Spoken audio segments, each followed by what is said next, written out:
Hello my dear friends. कैसे हैं? मैं आशा करता हूं कि आप सब अच्छे होंगे, खुश होंगे, स्वस्थ होंगे।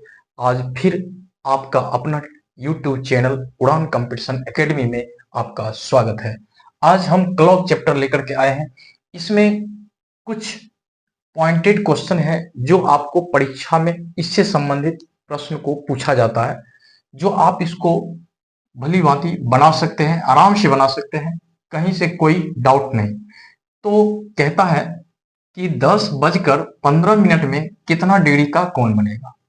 तो 10 बजकर के 15 मिनट में कितना डिग्री का कोण बनेगा, यहाँ दो प्रकार की सुई के बारे में बताई जा रही है। जैसे एक हैंड और एक मिनट, मैंने इन दोनों के बीच कितने डिग्री का कोण बनेगा, कितने डिग्री का कोण बनेगा ये पूछ रहा है। इन दोनों के बीच कितने डिग्री का कोण बनेगा। तो घंटा की सुई और मिनट की सुई, तो घंटा की सुई और मिनट की सुई के बीच कितने डिग्री का कोण बनेगा ये पूछ रहा है। तो यहां पर आपका 10 जो दिख रहा है ये घंटा है, और 15 जो दिख रहा है ये आपका मिनट है। तो इसका फॉर्मूला होता है जो आप लोग जानते भी होंगे, और कुछ प्रैक्टिस के तौर पर हम आपको फॉर्मूला लिखते हैं, और इसको आप याद रखेंगे, दिमाग में रखेंगे, तो आप आसानी से बना देंगे। तो यहां पर जैसे फॉर्मूला है कि 30H माइनस 11/2m बराबर डिग्री, वाट डिग्री, राइट। तो यहां 30 गुना h कितना है, तो आप कहेंगे 10 है sir, minus 11/2m, m minute को डिनोट करता है, m आपका 15 है, राइट। अब यहां से 30 दाही का 300 हो गया, माइनस ये 11 15 को मल्टीप्लाई कर देंगे, तो 11 25 55, और 11 1 11 5 16, 165/2। यहां पर 300 लिखेंगे, माइनस 2 8 16 भाग देंगे, 2 दूना 4 और 2 पंचे 10, राइट। अब इसको हम घटाते हैं, यहां पॉइंट रखिए और इसको घटाइए। 5 5 10 9 2 7 9 8 1, और ये क्या बच गया 2, यानी 1.217 217.5 डिग्री का कोण बनाएगा, राइट।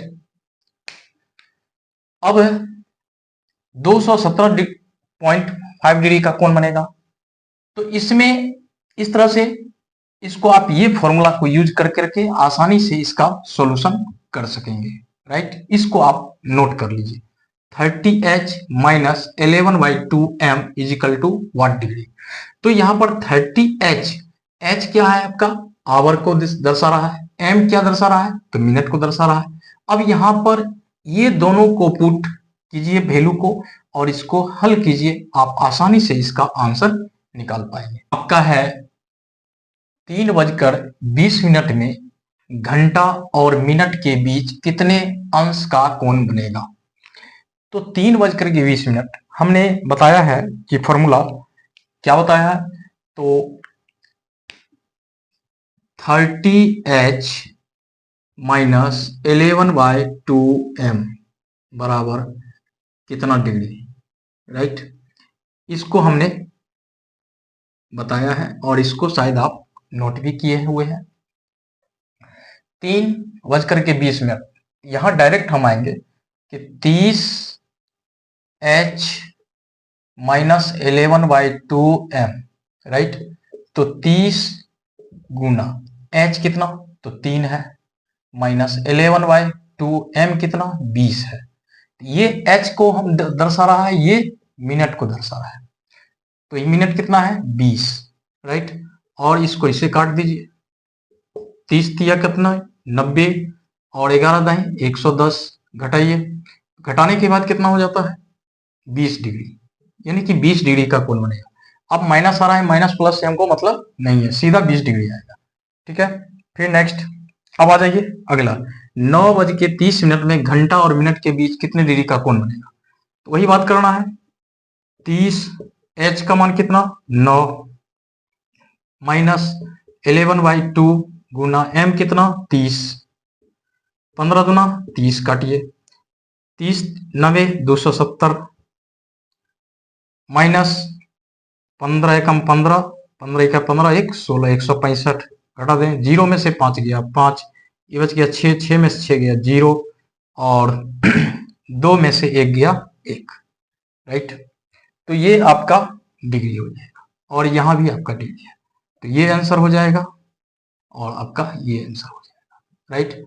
इस तरह से आप बहुत सारे क्वेश्चन अपने प्रैक्टिस बुक से उठाइए और इस तरह का प्रश्न को हल कीजिए, प्रैक्टिस कीजिए और तब तक प्रैक्टिस कीजिए जब तक आप पूर्ण रूप से कॉन्फिडेंस ना आ जाए, क्योंकि ये आने वाले हर एक कंपटीशन में ऐसा क्वेश्चन पूछा जाता है। इस क्वेश्चन को आप अच्छी तरह से सीखिए और समझ के रख लीजिए और ये फॉर्मूला आप दिमाग में एकदम फिट कर लीजिए, ठीक है। और इसको आप नोट कर लीजिए। आपको जल प्रतिबिंब और दर्पण प्रतिबिंब से संबंधित आपको क्वेश्चन पूछी जाती है अक्सर परीक्षा में, तो आप 5:15 किसी घड़ी की वास्तविक समय है तो जल प्रतिबिंब में कितना बजेगा। अगला है 3:16 किसी घड़ी की वास्तविक समय है तो दर्पण प्रतिबिंब में कितना बजेगा। तो दर्पण, अब देखिए यहां पर घड़ी है, यहां पे घड़ी है, राइट। अब इस साइड आपको कितना बजता हुआ दिखेगा। ये जो है आपका वास्तविक समय को दर्शा रहा है और ये आपका काल्पनिक समय को दर्शा रहा है और बता रहा है कि इधर जो बज रहा है, क्या बज रहा है 3:16, तो दर्पण में कितना बजेगा। उसी तरह 5:15 किसी घड़ी की वास्तविक समय को दिखा रहा है, तो ये आपका रियल इमेज है जो ये 5:15 को दिखाता है, तो यहां कितना बजेगा ये बता रहा है। तो जल प्रतिबिंब इसको ये कहेंगे। तो जल प्रतिबिंब और दर्पण प्रतिबिंब इन दोनों से संबंधित अगर जल प्रतिबिंब हमसे पूछा जाए तो हम क्या करेंगे, 18:30 में से माइनस कर देंगे जो दिया हुआ रहेगा। ये दिया हुआ है तो ये चीज जो है आप यहां पर लिखेंगे, ठीक है। कहां पर, यहां पे 5:15 इसको आप माइनस कर देंगे। दूसरी बात, यहां कह रहा है कि 3:16 किसी घड़ी की वास्तविक समय है तो दर्पण प्रतिबिंब में कितना बजेगा। तो यहां पर हमको क्या करना है, यहां पे आपको 11:60 में से इसको हमको घटा देना है, 3:16 को माइनस कर देना है। अब ये भी बात हमको ध्यान रखना है, जब 12 से छोटा होगा, जब 12 से छोटा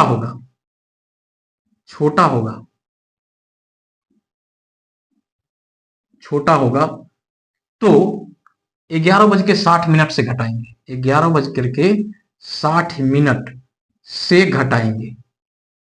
से घटाएंगे, ठीक है, से घटाएंगे। यदि 12 से बड़ा होगा, 12 से बड़ा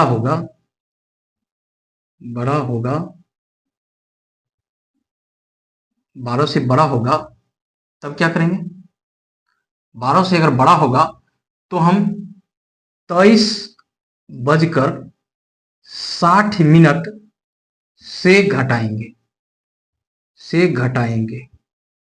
इस बात को ध्यान रखना है, राइट। जब 12 से छोटा होगा तो 11:60 से घटाएंगे और जब 12 से बड़ा होगा तो 23:60 से घटाएंगे। तो देखिए इस बात को आपको ध्यान रखना है, 23:60 और 11:60। जब 12 से छोटा होगा तो स्वाभाविक है ये से 12 से छोटा वाला घटेगा, जब 12 से बड़ा होगा तो 12 में से घटेगा नहीं, तो हम क्या लेंगे 23:60 लेंगे, तब उसमें से घटाएंगे। तो अब ये इसको देखिए, घटाने का ये आपको कॉलम में हम लिख दिए, आप इसको वर्टेक्स में लिखिए, वर्टिकली में लिखिए इसको। अब 18 इसको लीजिए, 18:30 और इसमें से 5:15 को माइनस कर देंगे, तो ये हो गया 15। और कितना हो जाएगा ये 13×5 = 18, 13:15 हो जाएगा। 18:30 में से 5:15 जब घटाएंगे तो 13:15 हो जाएगा। आपका इसका यह आंसर हो जाएगा। और यहां अब देखते हैं क्या है, दर्पण प्रतिबिंब। दर्पण प्रतिबिंब में क्या करेंगे, इसको आप ऐसे लिखिए वर्टिक्स में, और 3:16, तो कितना हो जाएगा 6×4 = 10, ये 5 में से गया 4, और 8×3 = 11, 8:44 हो जाएगा। ये हो गया आपका जल प्रतिबिंब और दर्पण प्रतिबिंब से संबंधित प्रश्नों का हल, जो आपको आसानी से सॉल्व हो जाएगा एग्जामिनेशन में। ठीक है, तो और बहुत सारे क्वेश्चन हैं। आप अपने बुक जो भी रीजनिंग का किताब है उसको क्लॉक चैप्टर को निकालिए और उसमें बनाइए और परखिए, देखिए, और आंसर निश्चित आएगा, तभी आप सीखेंगे। और ठीक है, तो फिर हम अगले वीडियो में आते हैं नए चैप्टर के साथ। तब तक के लिए जय हिंद, वंदे मातरम। खुश रहिए, मस्त रहिए, और थोड़ा हमारे चैनल को सब्सक्राइब कीजिए, लाइक कीजिए और अपने दोस्तों के बीच शेयर कीजिए। थैंक यू, धन्यवाद।